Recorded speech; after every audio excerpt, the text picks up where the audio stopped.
నా పేరు శ్రీధర్ దేశపాండే.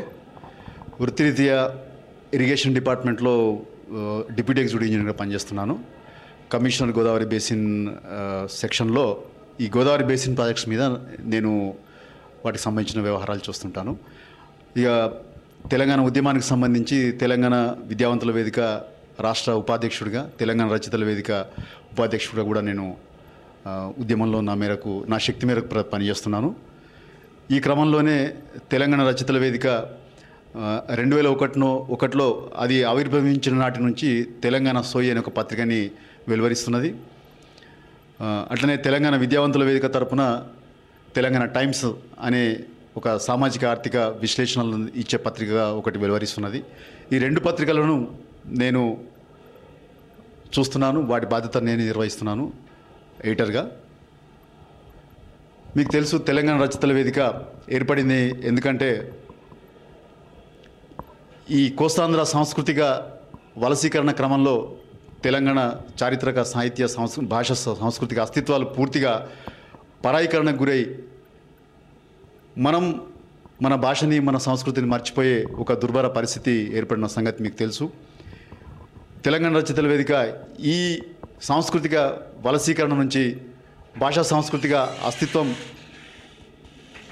సమసిపోతున్న ఈ పరిస్థితుల్లో ఈ సాంస్కృతిక భాషా వికాసానికి తోడ్పడాలని చెప్పి, భాషా సాంస్కృతిక ఉన్నతి కోసం పనిచేయాలని చెప్పి, ఇక్కడి రచయితలకు దొరుకుతున్న అవమానకరమైన లేదా భాషా సాహిత్యాల్లో వాళ్ళకి దొరకవలసిన స్థానం దొరకకపోవడం చేత వాళ్ళకు కూడా తెలుగు సాహిత్యంలో తమదైన స్థానం పొందడానికి ఒక పత్రిక అవసరం అని చెప్పి అనుకున్నది. ఏ ఉద్యమానికైనా వాళ్ళ భావజాల ప్రచారానికి పత్రికలు, సాహిత్యం గణనీయంగా ఉపయోగపడతాయని చెప్పి చరిత్ర మనకు తెలుసు. ఆ క్రమంలోనే రచయితల వేదిక కూడా ఈ పత్రికని వెలువరిస్తున్నది. ఈ పత్రిక వెలువరించిన కాలం నుంచి కూడా ఇంతవరకు తెలుగు పత్రికల్లో చోటు దొరకని అనేక మంది తెలంగాణ కవులు, రచయితలు, కళాకారులు వాళ్ళ సాహిత్యాన్ని అపూర్వంగా ఉత్పత్తి చేస్తూ వస్తున్నారు. వాళ్ళకి సరైన స్థానం కల్పించడానికి సోయి పత్రిక బ్రహ్మాండంగా పనిచేసింది. ఇప్పటి వరకు సోయి పత్రికలో అనేక మంది కొత్త రచయితలు, యువ రచయితలు, కవులు, కళాకారులు తమ రచనలు అచ్చువేసుకొని తెలంగాణ సాహిత్యాన్ని సుసంపన్నం చేసిన పరిస్థితి ఉన్నది. అదేవిధంగా కోస్తాంధ్ర పెట్టుబడిదారుల విషపుత్రికలైన ఈ పత్రికలన్నీ కూడా, దినపత్రికలు కానీ వారపత్రికలు కానీ, తెలంగాణ ఆర్థిక సామాజిక విశ్లేషణను ప్రచురించే అవకాశం లేని పరిస్థితి మనకున్నది.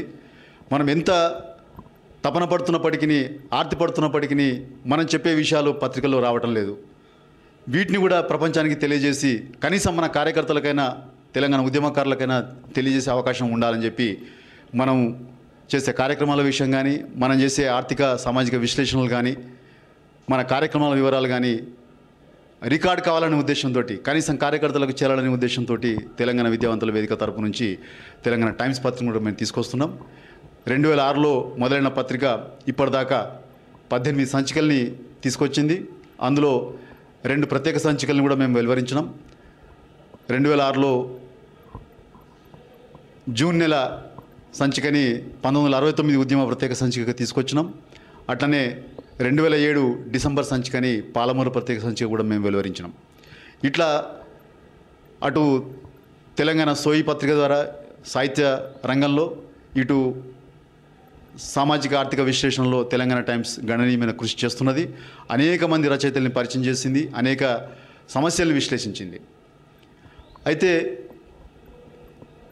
ఈ పత్రికలకి ఆర్థికంగా చాలా ఇబ్బందులు ఎదురుతున్న సంగతి మీకు ఇంతకుముందే మేము వెబ్సైట్ల ద్వారా తెలియజేసినాం.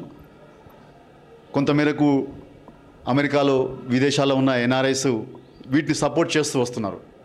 కానీ ఈ సపోర్ట్ సరిపోయే పరిస్థితి లేదు. ఇంకా విరాళాల రూపంలో కానీ, సబ్స్క్రిప్షన్స్ రూపంలో కానీ దీనికి సహాయం అందితే ఈ పత్రికల్ని మరింత సమర్థవంతంగా, రెగ్యులర్గా, అనుకున్న పద్ధతిలో, అనుకున్న ప్రణాళికల మేరకు తీసుకురావడానికి అవకాశం ఉంటుందని అనుకున్నది మేము అనుకుంటున్నాం. ఈ కృషిలో మీరందరూ విరాళాలు పంపి లేదా సబ్స్క్రిప్షన్స్ పంపి మీరు సహాయ సహకారాలు అందజేయగలిగితే ఈ పత్రికను నిరాఘాటంగా మేము నిర్వహించడానికి సిద్ధంగా ఉన్నాం. మాకు ఆ విశ్వాసం ఉన్నది. ఎందుకంటే గత 2 సంవత్సరాలుగా తెలంగాణ టైమ్స్ని ఎలాంటి ఇంటరప్షన్స్ లేకుండా మేము తీసుకురాగలిగినాం. ఇవాళ ఇట్లాంటి పత్రిక తెలంగాణలో తెలంగాణ టైమ్స్ ఒక్కటే. ఈ మధ్య మళ్ళీ ఇంకొక పత్రిక కూడా వస్తున్నది, తెలంగాణ పోరు అనే పత్రిక వస్తున్నది. ఈ 2 పత్రికలు నిలబడాలి. నిజానికి ఆ నిలబడే క్రమంలో పాఠకులుగా లేదా తెలంగాణ ఉద్యమానికి సమర్థించే ఉద్యమకారులుగా మీరు ఈ పత్రికలు నిలబెట్టవలసిన బాధ్యత మనదే, మనందరికీ ఉన్నది. ఈ బాధ్యతలో మీరు పాల్పంచుకోవాల్సిందిగా నేను మీకు విజ్ఞప్తి చేస్తున్నాను. తెలంగాణ సోయిని కూడా ఎన్ఆర్ఐస్ ఇప్పటివరకు సపోర్ట్ చేస్తూ వచ్చారు. ఆ సపోర్టు ఇక ముందు కూడా కొనసాగాలని చెప్పి ఆ 2 పత్రికల ఎడిటర్గా నేను మీకు విజ్ఞప్తి చేస్తున్నాను.